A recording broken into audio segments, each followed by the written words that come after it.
আজই ডাউনলোড করুন আর এনজয় করুন আপনার পছন্দের শো। কারণ আমার মনে হয় যে তুমি সঙ্গে থাকলে আমি খুব সিকিউর, কোনো বিপদ কোনো ক্ষতি আমাকে এতটুকু ছুতে পারবে না। আসলে ওই অনেকগুলো নতুন কন্ট্রাক্ট হয়েছে, সব কটায় তোমার সই লাগবে।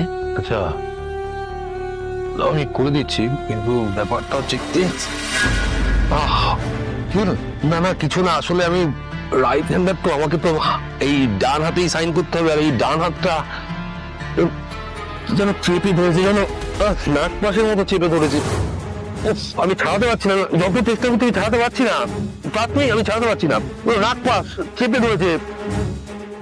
আর্য, আর ইউ ওকে? আরে এই নাকটার নাম হচ্ছে কিঙ্কর। সিকিউরিটি গার্ড দিয়ে আমাকে পুরো বেঁধে রেখে দিয়েছে, এখান থেকে আমাকে বেরোতেই হবে। খুব ভালো হয়েছে, অভিনয়টা এবার সইটা করে দাও প্লিজ।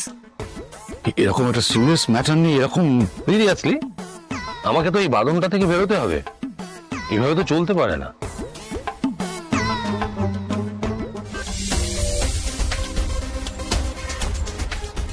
এই স্যার, তুমি চলে যাচ্ছ? সইগুলো তো করতে হবে। স্যার,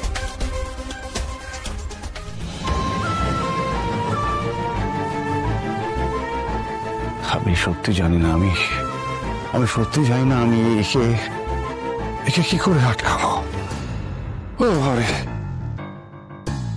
এরকম করো না, তোমার সামনে বিপদ, কেন বুঝতে পারছো না? কিঙ্কর তো মানা করছে, তোমার উপর এতজন ডিপেন্ডেন্ট, তাদের কি হবে বলো তো? কিঙ্করের কথাটা অ্যাটলিস্ট শোনো। আচ্ছা শুনছি, আমি ফিরে এসে শুনছি। কেন জেদ করছো স্যার? বুঝতে পারছি না। স্যার, কিঙ্কর তো এমনি এমনি বলছে না, কথাটা অ্যাটলিস্ট শোনা উচিত তোমার। আচ্ছা আমার নাম কি? আর্য সিংহ রয়, নামের মধ্যে সিংহ রয়েছে। আমি তোমাকে এনশিওর করছি, আমি যদি ধরা না দিই আমাকে কেউ ধরতে পারবে না। তুমি না শুধু শুধু জেদ করছো কিন্তু। ঠিক আছে, আমাকে যদি কেউ ফলো করে আমি জাস্ট ভ্যানিশ হয়ে যাবো, don't worry. Sir please. Meera, I forgive you. আমি তোমাকে আর পারমিশন দিচ্ছি না, না কথা বলা। আর তুমি অফিসের বাইরে এসছো কেন? যাও, কাজে যাও। বাই, চলো। আমি এত করে স্যারকে নিজের কাছে টানতে চাই, কিন্তু পারি না। স্যার বারবার অন্য কারোর কাছে ধরা দিতে চায়। আমি জানি না আমি আমার মনের কথা কখনো বলতে পারবো কিনা, কিন্তু হারাতেও পারবো না। আর সবকিছু কেমন অন্যরকম হয়ে যাচ্ছে। এই সবকিছুর জন্য কি Aparna responsible? Who is this girl যার জন্য স্যার নিজের সফিস্টিকেশন, নিজের স্টেটাস সবকিছু নষ্ট করে ফেলেছে? স্যার আমার কাছে আসুক না আসুক, কিন্তু ওই অপর্ণার কাছে আমি কিছুতেই যেতে দেব না। কি গো, আরে এটা ভালো কাজে যাচ্ছ, একটা ভালো জামা পরতে পারলে না? কিন্তু এটা খারাপ কিছে? ভালোই তো। একটু ম্যারম্যার করছে, তুমি রং চঙে কিছু পরো। আমি এখন আর বদলাতে পারছি না, এটাই ঠিক আছে। না ঠিক নেই, দাঁড়াও। এই তো, এইটা পরো, এটা দেখো খুব রং চঙে আছে, দেখতে ভালো লাগে। দেখো সুমি, আমাকে কেমন লাগবে সেটা জরুরি নয়, বুঝেছো? আরে বাবা, কোথায় যাচ্ছ, কি কাজ করতে যাচ্ছ, সেই অনুযায়ী তো পোশাক পরিচ্ছদ পরবে নাকি? আরে বাবা, আমি তো মেয়ের বাবা, একজন মেয়ের বাবা যেভাবে যাওয়া উচিত আমি সেভাবেই যাচ্ছি। তা তুমি এটা পরবে না, তাই তো? না, আমারও তো সময় নেই। মাঝে মাঝে এমন ব্লগ তুমি করো না, মানে অপর অসহ্য লাগে। তা ঠিক আছে, শোনো, কি কথা বলবে নীলের সাথে, কিভাবে শুরু করবে একটু বলো তো। সেটা যাকে বলার তাকেই বলবো। তুমি যে আলপাতালের লোক, হয়তো ছড়িয়ে একেবারে লাট করলে, তুমি একটু প্র্যাকটিস করে নাও। দেখো সুমি, আমার মাথাতে না এমনিতে অনেক চিন্তা, তুমি প্লিজ আমার মাথাটা খেও না তো। চুপ করো, চুপ করো, একটু তৈরি হয়ে যাও। হ্যাঁ, এইভাবে বলবে, দেখো বাবা নীল। থাক, হয়েছে। না হয়নি, তৈরি হয়ে যাও না বাবা, শুরু করো। ধরো আমি নীল। হ্যাঁ, তুমি দয়া করে একটু চুপ করো না সুমি, আমি জানি আমি কি বলবো। এমন করছো যেন অপু তোমার একার মেয়ে। আমারও তো মেয়ে গো, মেয়ের বিয়ের কথা বলতে যাচ্ছে, একটু তৈরি হয়ে যাবে না? সেন্ট দাওনি তো? আমি কোনো কালে সেন্ট দিই? কোনো কালের সঙ্গে আজকের একটা পার্থক্য আছে। দেখি, সরো সরো সরো সরো, এই তো, হাত তোলো, হাত তোলো। আরে কি করছো, এত দিচ্ছ কেন? লেডিস সেন্ট তোমার সেন্ট দিচ্ছে আমাকে। যুগের সঙ্গে তাল মিলিয়ে চলতে হবে না? দাদা তোমার বাঁ হাত কোনটা? এটা এইটা। কেন কি মাগো, কি হলো, কামড়ালে কেন? আরে শুভ কাজে যাচ্ছে তো। সত্যি বাবা, তুমি এমন করছো না যেন আমি আমার মেয়ের বিয়ের কথা বলতে যাচ্ছি না, আমার নিজের জন্য পাত্রী দেখতে যাচ্ছি। এই, কি বললে?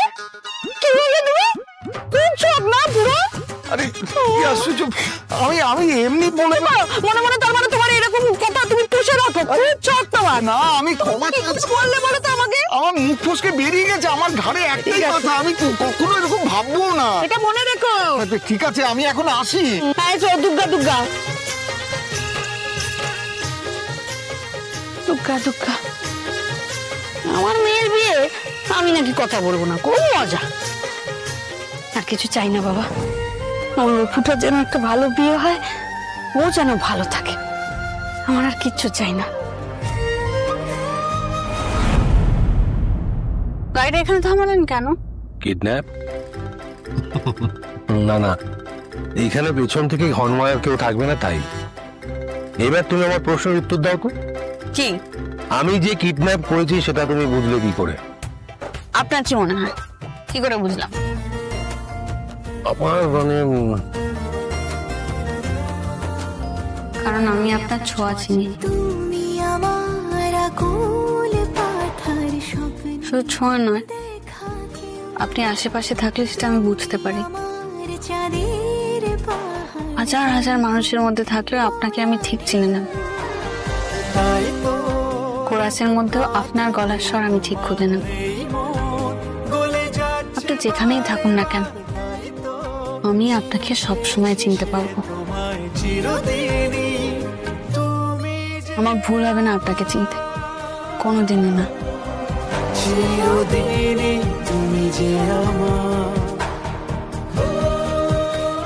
হয়তো আমি বেশি বেশি বলে ফেললাম, কিন্তু এই সব কিছুই আমার মনের কথা।